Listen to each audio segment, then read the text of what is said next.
De repente, vivemos em uma realidade que somente nos filmes ou nas músicas de Raul Seixas é que seria possível imaginar algo assim. O dia em que a Terra parou praticamente se tornou realidade com o coronavírus. E nem eu, que sou mágico, poderia prever que essa seria a primeira grande pandemia da nossa década de 20. Com vocês, Covid-19. É muito difícil que alguém ainda não tenha ouvido falar de Covid-19 ou coronavírus. E por que existem esses dois nomes? Será que são a mesma coisa? O que é Covid-19? O que é coronavírus? Vamos entender certinho como funciona tudo isso. Coronavírus pertence a uma família de vírus. Você tá falando sério? Ih, rapaz. Pois é, e esses vírus podem causar gripes comuns com sintomas mais leves ou doenças mais graves, afetando o sistema respiratório e agravando doenças já existentes, como por exemplo a pneumonia, a bronquite ou se a pessoa tiver baixa imunidade. Essa versão mais grave é conhecida também como SARS, Síndrome Aguda Respiratória Severa. Porém, através de um vírus então desconhecido. Esse é o novo vírus da SARS. A OMS, Organização Mundial de Saúde, chamou essa nova doença de SARS-CoV-2. E o vírus de Covid-19, que se popularizou no mundo todo com o nome de coronavírus pelo seu formato do vírus que lembra uma coroa, como você está vendo aí. Então, coronavírus é o vírus que causa a doença. Ficou mais claro agora, né? Então, bora lá. Ah, agora eu entendi! Agora eu saquei! Dependendo do organismo de cada pessoa, é a forma de atuação do vírus. Em algumas pessoas serão apenas alguns sintomas mais leves, como um resfriado, ou bem parecido com uma gripe comum. Algumas nem apresentam sintoma, sentem apenas um mal-estar e quando vê, aquilo já passou. Já em outras, os sintomas podem ser muito graves, como falta de ar, dor extrema, dores por todo o corpo, perca do paladar. E em casos onde a pessoa é do grupo de risco, ou seja, com uma idade elevada, já há mais de 60 anos, com doenças respiratórias, cardiopatias, diabetes, doença renal, obesidade, asma, entre tantas outras doenças que podem agravar ainda mais os sintomas e, infelizmente, levar à morte.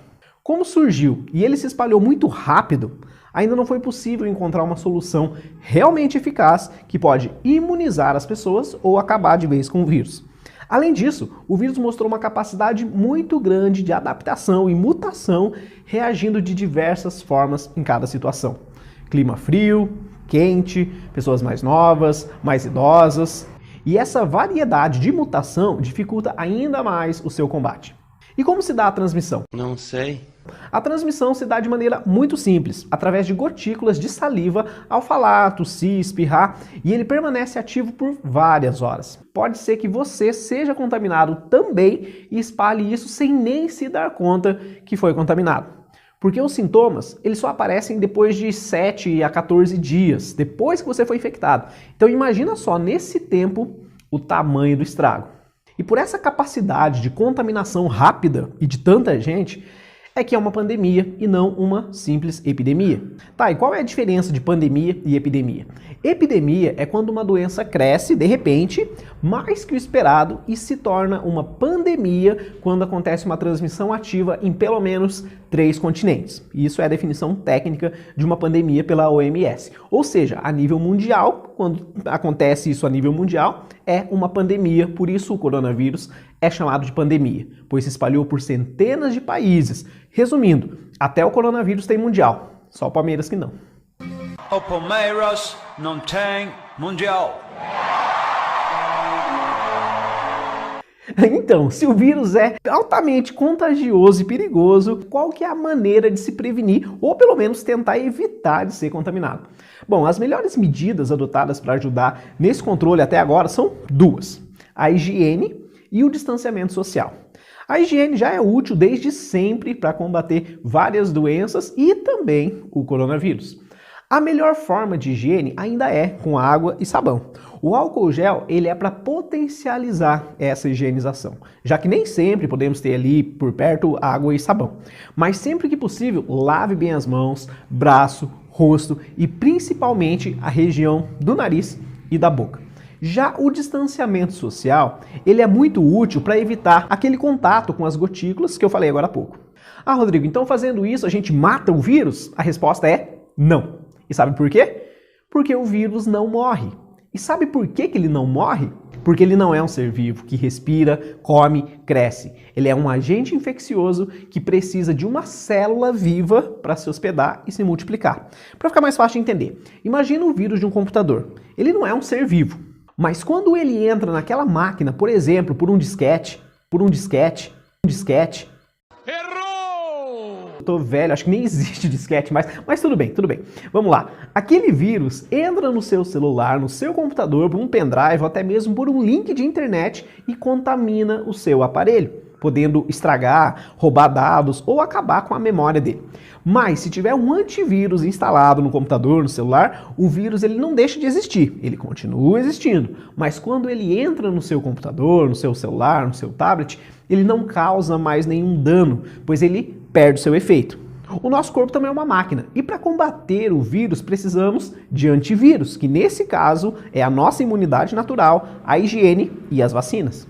Bom, eu vou te passar agora algumas dicas que você pode começar a colocar em prática no seu dia a dia para evitar o contágio e a transmissão do coronavírus. Primeiro, celular. Todo mundo tem um celular. E geralmente ele fica em vários lugares, na mesa, no seu bolso, na mão, encostado no rosto, em cima da cama. É um excelente lugar para o vírus passar de uma pessoa para outra. Sempre mantenha limpo o seu celular. Sempre que puder, passe um paninho úmido com álcool gel.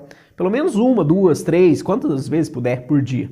Porque de nada adianta você higienizar as mãos e em seguida pegar o celular que sabe-se lá o que tem ali. Delivery. O sistema de entregar comida e outras coisas nas casas se popularizou muito durante essa pandemia. E é uma opção, claro, confortável e muito boa para a gente não precisar sair de casa, né? Mas também temos que ter alguns cuidados com isso. Ah, Rodrigo, vou ter que parar de comer agora. Calma, não é isso não. Geralmente, o alimento, o lanche que você pede, ele vem num recipiente de isopor, alumínio, papelão, numa sacola, e não sabemos se naquelas embalagens podem ou não conter o vírus. E o coitado entregador também pode ser uma vítima disso, porque também não tem como ele ter controle de tudo isso aí. Com tantas entregas para fazer durante um dia, fica complicado. Então, buscou o seu lanche, higienize tudo o que for possível. Prevenção nunca é demais. Se possível, tenha um mínimo de contato com as embalagens e tudo mais, e sempre tomando cuidado com essa higienização. Máscaras. No começo da pandemia, houve uma discussão se a máscara protegia ou se não protegia, se usava máscara ou não usava, até que chegaram à conclusão de que sim, a máscara pode proteger, mas desde que se tenham alguns cuidados. Como, por exemplo, não usar a mesma máscara por um tempo muito longo, sem substituir, ou lavar muito bem, que tenha uma proteção boa, de preferência com camada dupla, que tape a boca e o nariz completamente. A máscara, ela evita que a transmissão aconteça devido à questão das gotículas, a gente não consegue controlar. Se todo mundo usar máscara, é menos gotícula espalhadas pelo ambiente, consequentemente, menos exposição ao vírus. E ficar colocando e tirando a máscara toda hora também não resolve nada, pois se você já tiver com o vírus, mesmo sem sintoma, a parte de dentro estará contaminada. E se você teve em algum lugar e o vírus estava ali, chegou ali até a máscara pela parte de fora, quando você for tirar, se você tirar de qualquer jeito, por exemplo, botando a mão e puxando, você também vai se contaminar da mesma forma. Por isso, retire com o menor contato possível e em seguida já higienize as mãos também o quanto antes. Mas eu não estou aqui para te assustar, assim como a catapora, sarampo e tantas outras doenças que existem por aí, o coronavírus, infelizmente, é mais uma delas. Claro que é uma situação triste e difícil. Muitas pessoas estão entrando em depressão, crises de ansiedade, pânico, medo, fobia social por causa do isolamento, mas é uma fase. Vai passar e já está passando. Enquanto isso, cuide do seu bem mais valioso, que é claro, é a sua vida. E cuide também da sua família, dos seus amigos, do seu trabalho, cuide mais ainda. Eu sei que é chato, que é repetitivo, mas é necessário. Nossa vida vale qualquer sacrifício. Faça a sua parte. Ajude a espalhar informações boas e verdadeiras. Vamos espalhar a esperança e a vitória. Porque coronavírus é igual o ônibus atrasado. Uma hora vai passar.